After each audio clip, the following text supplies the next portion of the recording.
Logikanya malaikat itu juga kena aturan fikih. Sehingga banyak ulama termasuk Said Muhammad ngendikan pertanyaan mungkar nakir itu tidak semua orang kena. Kalau semua orang kena, nanti kalau tanya Nabi Muhammad, waman nabiyuka? Kacau kan jamnya. Nabi kamu siapa? Lu saya ini nabi.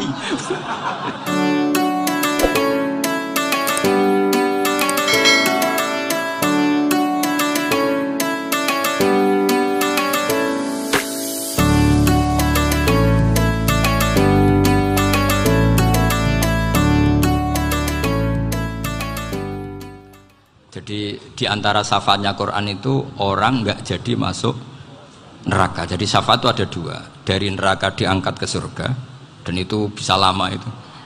Tapi kalau syafaatnya Quran itu yang belum masuk neraka supaya nggak jadi masuk neraka. Karena neraka juga punya aturan, dia juga kena aturan fikih. Jadi, loh betul ini, saya ada bujan. Jadi kena konstitusi apa? Fikih. Sama tak ceritani syafaatnya Quran itu ada orang itu beling itu fasik. Itu dihafal surat Tabarok. Hafal betul. Tabarakalladzi biyadihil mulku wa huwa ala kulli syai'in qadir alladzi khalaqal mauta wal hayata. Pertanyaannya gini, boleh enggak orang menginjek surat Baqarah? Boleh enggak? Enggak. Padahal orang hafal Quran itu artinya ayat itu ada di hatinya. Fa inna wa ta'ala la yu'adzibu qalban wa al-Qur'ana. Allah tidak akan menyiksa hati yang menyimpan Quran, yang jadi flash disknya Quran, yang jadi rekaman Quran. Singkat cerita orang ini hafal. Pas ketemu mungkar nakir prosedur kan, ini orang fasik mau diantemin sama mungkar nakir. Prosedur ya, dia kan prosedur standar. Si surat Tabarok akhirnya menjelma jadi seseorang yang gagah berani. Kamu nggak boleh nyiksa orang ini. Saya ini kalamullah. Kalau kamu nyiksa dia berarti nyiksa saya. Kamu berani sama kalamullah. Wah ya tidak berani jadi mungkar nakir. Tapi orang itu nakal, harus saya gebukin. Tapi kata Quran tadi, tapi saya di situ pasti kena saya. Oh debat, nggak ada lajnahnya, ini nggak ikut. Kalau Gus Firjon ikut jadi lajnah deh. Kalau jadi lajnah pasti kroninan, kalau santrinya dimenangkan nanti. Akhirnya debat. Ya sudah kita ketemu Allah. Akhirnya mungkar nakir sama Quran tadi surat Tabarok datang, sowan sama Allah. Terus kata Allah, memangnya kenapa mungkar nakir? Saya harus nyiksa dia karena dia fasik ya Allah. Memangnya kenapa surat Tabarok? Saya ada di situ. Menurut aturan orang tuh nggak boleh injak-injak Quran. Kalau dia nutuk saya, nutuk Quran, itu harus dikasih tahu fikihnya mungkar nakir. Akhirnya Allah ngendikan gini ke surat Tabarok. Ya sudah terserah kamu. Kalau terserah kula Gusti, mungkar nakir nggak boleh nyentuh orang ini. Ya sudah selamat. Sehingga terus itu sama baca di termasuk mukjizatnya surat Tabarok di tafsir Ibnu Katsir banyak. Karena tadi logikanya malaikat itu juga kena aturan fikih. Sehingga banyak ulama termasuk Said Muhammad ngendikan pertanyaan mungkar nakir itu tidak semua orang kena. Kalau semua orang kena, nanti kalau tanya Nabi Muhammad, waman nabiyuka? Kacau kan jamnya. Nabi kamu siapa? Lu saya ini nabi.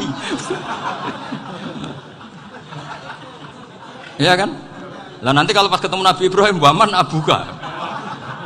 Jadi repot kan? Makanya ada kiai yang guyon kalau ditanya, marab buka? Saya ini guru tauhid sembrono. Saya ini ngajar Ummul Baroin, kamu tanya marab buka? Masyhur itu keramatnya Imam Malik itu. Ada Ashabu Malik, rajulun min ashabi Malik. Beliau ditanya mungkar nakir, marab buka manabi buka. Imam Malik datang, ini seumur-umurnya itu ngajar tauhid. Kamu bedai nggak sopan kamu. Dan kita berharap barokah sampean ngaji nanti itu. Yes. Malaikat itu anak sungkane itu. Jadi itu. Dan saya meskipun guyon itu serius. Bedanya orang alim sama ndak itu di situ. Kalau orang alim itu guyon itu masih bener, masih serius. Coba saya bacakan ayatnya. Ala inna auliya Allahi la khaufun alaihim wa lahum yahzanun. Terus lahumul busyra fil hayatid dunya fil akhirah. Artinya kalau mungkar nakir dengan penampilan garang gitu, berarti ada ketakutan apa enggak? Ada. Padahal ciri utama walinya Allah tidak ada ketakutan. Makanya itu termasuk dalilnya Sayyid Muhammad. Tidak semua orang alami seperti itu karena wali-wali itu la khaufun alaihim wa lahum yahzanun. Wah anak kiai ketemu karena kerja buat tidur bedek. Iku dresege ora kok pertanyaan itu. Nak konan santri piye? Lho isen wis kiai dihanjuti mungkar nakir. Malu gak kira-kira? Mesti pelengahan nih, konan santri piye? Nah jawabannya gampang karena pernah ngajar tauhid. Makanya Sayyidina Ali ini ceritanya ada di kitab Nurul Dholam. Sama lihat di kitab Nurul Dholam karangannya Syekh Nawawi Banten.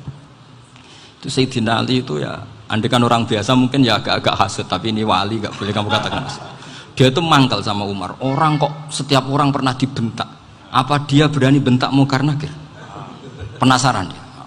Bagaimana perangnya Umar itu berlanjut enggak gitu kira-kira. Akhirnya minta, ya Allah saya minta kasyaf. Ya karena yang minta Sayyidina Ali karena mau wajah dituruti sama kasyaf. Dilihat Sayyidina Umar pas meninggal itu. Jadi hasud itu ya kadang penting asal baik. Loh betul bahasa Kanjeng Nabi kadang la hasada illa fisnaten. Itu Nabi bahasakan ya hasad. Gus Verson saja yang nafsirkan ghobtoh itu kan gaya-gayanan sebagai ulama. Aslinya Nabi ngendikannya itu la hasada illa fisnaten. Ulama yang ganti itu namanya ghobtoh. Wong Nabi sendiri nyebut hasad kok kamu tafsiri ghobtoh. Ya hasad ya hasad. Udah ada usah ditawil-tawil pokoknya gitu. Kalau sama nggak percaya nggak apa-apa. Kok gitu aja kok repot. Karena sama nggak percaya kemungkinannya dua. Satu nggak ngerti. Dua sama-sama alim. Kan dari awal kalau sama-sama alim kan laisali alimin ayuqallida aliman akhor. Kita nggak perlu saling mengikuti. Ngapain hasud? Biasa aja. Akhirnya Sayyidina Ali kasih.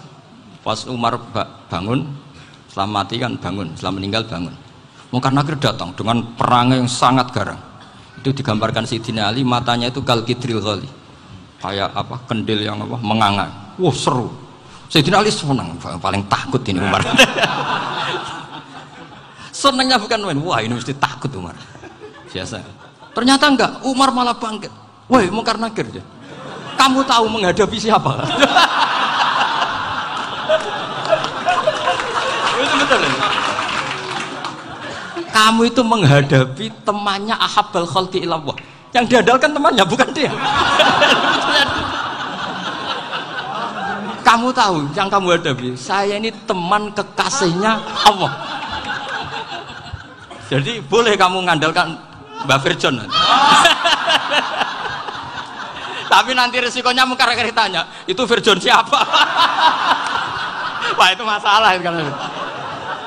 Makanya syaratnya wali itu harus ma'rufun fis sama. Di langit sudah populer. Makanya dulu ada orang yang saking seninya Abdul Qadir ditanya apa saja jamnya Abdul Qadir Al-Jilani. Itu aman karena beliau populer.